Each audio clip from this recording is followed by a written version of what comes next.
Traveling is often synonymous with adventure, discovery, new cultures, and breathtaking landscapes. But in certain corners of the world, every mile traveled can be a direct flirtation with death. In some places, the greatest risk isn't even the destination, it's the journey. Roads dominated by criminals, ice-covered trails, crossings over infested rivers, convoys crossing war zones. People who leave home without knowing if they'll return. Today, on Bello Mundo, we're going to embark on the most lethal routes on the planet. Number 10. Nigeria. Opening our list, we start with a country where the road has become a war zone. In Nigeria, it's not enough to drive carefully. Here, many people only take to the road with an armed escort, especially in the north of the country. Highways connecting the capital Abuja to the city of Kaduna, an important urban center in the north-central region, have become known for violent ambushes. Drivers are intercepted, passengers are kidnapped, and robberies take place in broad daylight. Just to give you an idea, the situation has become so critical that even the Google Street View car has had to travel with police protection. Therefore, it is not difficult to open a map of Nigeria and find right behind you a police car or a white pickup truck with private security. The problem is that the condition of the roads themselves already favors danger. With so many potholes and bumpy stretches, cars are forced to slow down or even stop completely. And when that happens, they become easy prey. It is precisely at these points that armed groups set up improvised checkpoints, charging tolls by force. Anyone who tries to break through the blockade risks facing the barrel of a rifle. And if here the danger comes from weapons, in the next country the chaos comes from mud, rivers, and a total lack of infrastructure. Number 9. Democratic Republic of Congo. Leaving the roads riddled with ambushes, we now arrive in the Democratic Republic of Congo, where the terror is different. Here, the problem is not armed bandits, but neglect. If in countries like Italy or Switzerland it is already difficult to cross from one end to the other because of narrow tunnels, mountain curves, or congested highways, imagine then crossing an entire country where most of the roads simply do not exist. In many regions of the Democratic Republic of Congo, what they call a highway is, in practice, a muddy trail. One of the most feared stretches connects Kisangani to Bunia, two important cities in the northeast of the country. The journey, which should take a few hours, becomes an odyssey. Trucks get stuck up to their axles, drivers sleep next to their cargo, waiting days for rescue. And when it rains, which is not uncommon, the road becomes an endless swamp. By land, it is almost impossible. That is why many people take their chances on the rivers. On the Congo River, barges have become the popular means of transport, but they are precarious vessels, overcrowded, without life jackets or lights. And they continue their journey even at night. In September 2025, 2 accidents in a row left nearly 200 people dead. The authorities have already admitted that a large part of the population has abandoned the roads. But the boats, as they are, also keep sinking with everything inside. Number 8. South Sudan. South Sudan was born in 2011 as the youngest nation on the planet. But this promising start came with a huge burden, as everything had to be built from scratch. Then came wars, famine, disease, and water. Lots of water.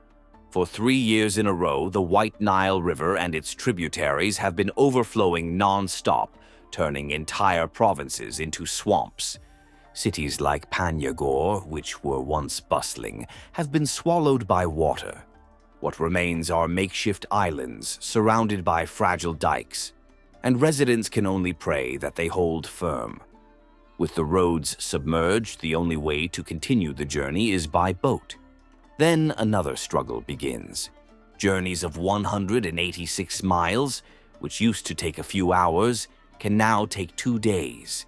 It means dodging rooftops, pushing boats stuck in grass and mud, and drinking the same muddy water that flooded everything, even knowing the risk of catching cholera or something worse. But the threat does not come only from nature. Armed groups, such as the Murle guerrillas, take advantage of the chaos to attack boats carrying displaced people. There are reports of theft, child abductions, and even makeshift camps on church roofs, just to avoid spending the night adrift. To make matters worse, there are almost no roads, and the few that do exist turn into quagmires during the rainy season. Trucks get stuck, drivers are left to fend for themselves in regions where the government has no control. In these areas, the same armed groups that dominate the rivers are in charge. Today, almost 1 million people have been forced to leave their homes, and in this new flooded world, the roads have become rivers and the territory lawless. Number 7. Madagascar.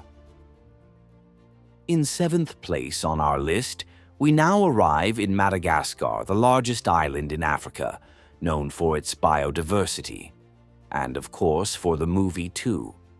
It's almost impossible to talk about Madagascar without remembering Alex the lion, Marty the zebra, King Julian, and the famous penguins, isn't it? But in addition to the movie and nature, something else that has become well known is a road that has even become legendary, or rather, a nightmare. It is National Route 5A in the northeast of the country, and those who have ventured there have nicknamed the stretch Hell Road. During the rainy season between January and February, the scenery is almost post-apocalyptic. Deep craters, knee-deep mud, makeshift wooden bridges made of logs, and mud pits capable of swallowing entire trucks. A 125 miles journey that, under normal conditions, would take 2 or 3 days, can drag on for more than 2 weeks. There are sections so narrow that 2 cars cannot pass side by side. When this happens, someone has to reverse until they find space to pass. Taxis and buses avoid this route. And you know what's worse? For many villages, it is their only connection to the rest of the country. While drivers push stuck vehicles in heavy rain, the surrounding forest holds other dangers. There have been attacks on truck drivers by bandits who appear out of nowhere. And since there is no cell phone signal or police for hundreds of kilometers, if things go wrong, it's you and the jungle. The natural beauty there seems like paradise, but the road to it can feel like purgatory. Number 6. Somalia. If there's one place where hitting the road is almost suicidal, it's Somalia. Here, the biggest risk isn't mud, it's bullets. Much of the country's roads are controlled by armed groups, local militias, and even Al-Shabaab, an organization considered a terrorist group by governments such as those of the United States, the United Kingdom, and the European Union. These groups set up improvised roadblocks on highways to extort, rob, or kidnap passers-by. Drivers who venture outside the big cities only travel in armed convoys with private security guards or even military escorts. There are tourism companies selling packages with armored cars and protection teams with rifles. For those who want to travel there, it's either that or become a statistic. And that's no exaggeration. In this country, any car is a target. Presidential convoys have been attacked in the capital, Mogadishu. Bombs hidden in the asphalt have been detonated. With civilians, especially foreign tourists, the attack is more direct and involves sudden roadblocks with armed men coming out of the dunes and surrounding the vehicle. Many are kidnapped and become bargaining chips, but ordinary Somalis also become hostages. In slightly more stable regions, such as Puntland or Somaliland, the situation is less tense. But even there, the recommendation is to travel during the day and with protection, because at night, the roads disappear from the map. and ambushes take over. In Somalia, the highways that were supposed to connect the country have turned into battlefields. Every trip by land requires planning, caution, and luck. Number 5. Nepal. Leaving armed tension behind, we go straight to geographical tension. In Nepal, danger comes from above. This small Asian country is squeezed between China and India in the heart of the Himalayan mountain range. In other words, here, every road is a vertical challenge. The roads cling to the mountains as best they can, with curves hugging cliffs without any protection. It is a place where drivers become almost acrobats, driving on a knife's edge. One of the worst stretches is the Karnali Road in the west of the country, a rural and isolated region. Opened in 2007, it soon became synonymous with tragedy when, 3 years later, a bus plunged down the slope, killing 38 people at once. And that was just one of the accidents. Every year there is a new case. The road is unpaved, full of loose gravel and blind curves. During the monsoons, it turns into a mud field. The rain erodes the slopes and causes landslides. There have been sections closed for days until rocks the size of cars could be removed. In 2019, for example, a landslide swallowed a tourist bus on the road connecting Kathmandu, the capital of Nepal, to Langtang, a tourist village in the north of the country. No one survived. And it's not just nature that gets in the way. There's also recklessness. Old, overcrowded buses with passengers even on the roof. In 2014, a minibus fell into a ravine on its way to Pokhara, one of Nepal's most popular tourist cities, known for its lakes and as a starting point for treks in the Himalayas. The tragedy sparked a debate about road safety in the country, but little has changed since then. In Nepal, it's not just Everest that kills. Number 4. Philippines. In fourth place, we come to the Philippines, a country made up of more than 7,000 islands in Southeast Asia, between the South China Sea and the Pacific Ocean. Their deadly journeys take many forms, and none of them are easy to face. The most feared of these is the Halsama Highway, known for its zigzag curves, steep slopes, and the constant risk of landslides. During the rainy season, the ground becomes saturated, and entire sections of the road simply collapse down the hill. Experienced drivers leave before dawn, trying to escape the afternoon storms, which can cover everything with dense fog or mudslides.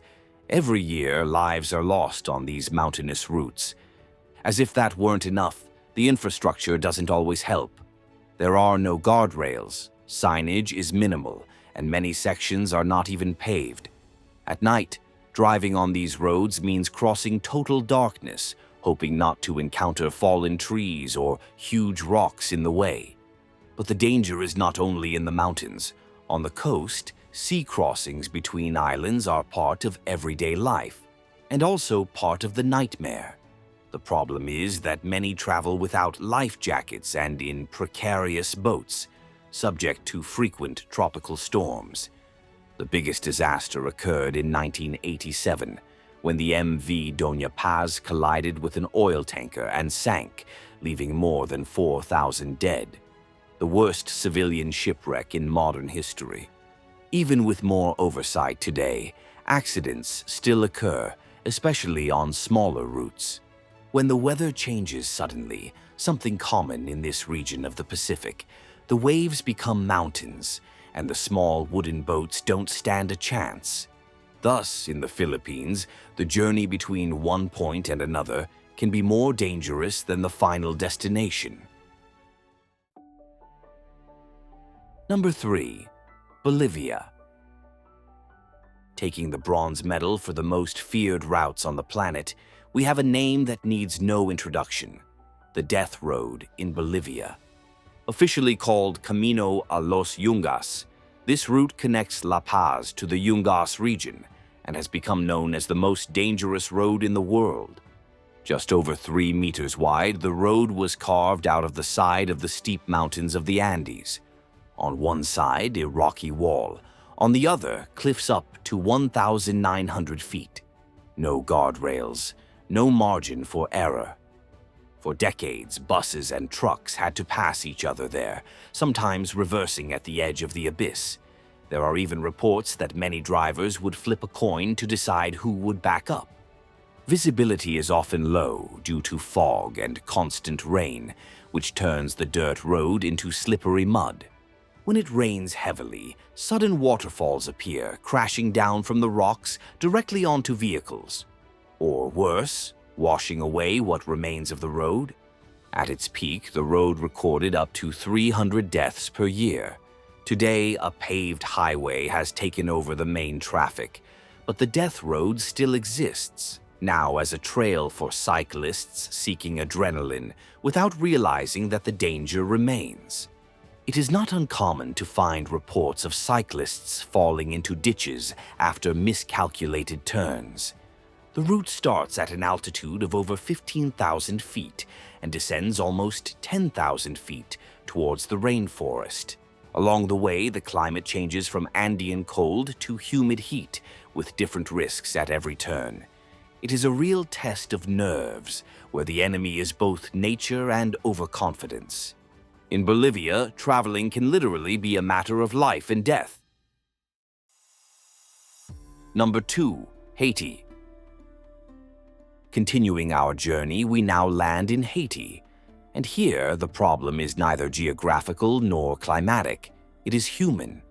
Chaos has taken over the country, and traveling by land has become an urban game of Russian roulette. The main highway connecting the capital Port-au-Prince to the south of the country was once a vital artery of commerce. Today it is called by locals Ruta del Infierno, the route of hell. Armed gangs control large stretches of the road and set up illegal checkpoints where they extort money from anyone who tries to pass, always with their fingers on the triggers of AK-47 rifles. Truck drivers face a brutal dilemma: either risk being robbed and killed or not deliver their cargo and lose their livelihood. Families trying to visit relatives in the countryside are often dragged out of their cars, and those who resist are killed. In Thor, a coastal community on the outskirts of the capital, the situation has become a symbol of despair. With the gangs controlling the roads, thousands of people gather there every day, trying to board makeshift boats heading south. But the Caribbean Sea is also treacherous. Boats have sunk trying to escape the violence on land, and despair has become routine. This route is the cruelest portrait of the country. Lawless, without a government, and with the population trapped between fear and the need to survive. Number 1. Afghanistan. Taking the gold medal, we now disembark in a country where the road is not only dangerous, it is almost a death sentence. As in Haiti, traveling through Afghanistan is to risk one's own fate. The most famous example is the highway connecting Kabul, the Afghan capital, to Kandahar in the south. This road, known as Highway 1, was completely paved after 2003 with support from the United States. But today it has become a picture of neglect, with countless potholes, destroyed bridges, and bumpy shoulders. It is a recipe for disaster, especially because it is not just the infrastructure that is frightening. The problem here is that this route crosses areas dominated by the Taliban and is under constant risk of ambushes, improvised bombs, and militiamen disguised as police officers. Since the group returned to power, fear reigns once again. There are guns, kidnappings, grenades, avalanches, all at once. It is no wonder that it has earned the nickname Highway to Hell, but in terms of death toll, it is not alone. Another deadly stretch is the Salang Pass, a passage connecting Kabul to the north of the country, cutting through the Hindu Kush mountain range, which is part of the Himalayan system. The highway crosses the mountains at an altitude of over 11,500 feet and passes through a tunnel built during the Soviet occupation. This tunnel is old, poorly ventilated, and narrow, making it a logistical nightmare. In 1982, a military convoy caught fire inside, with catastrophic results. Hundreds died from smoke inhalation, trapped in traffic inside the tunnel with no way out.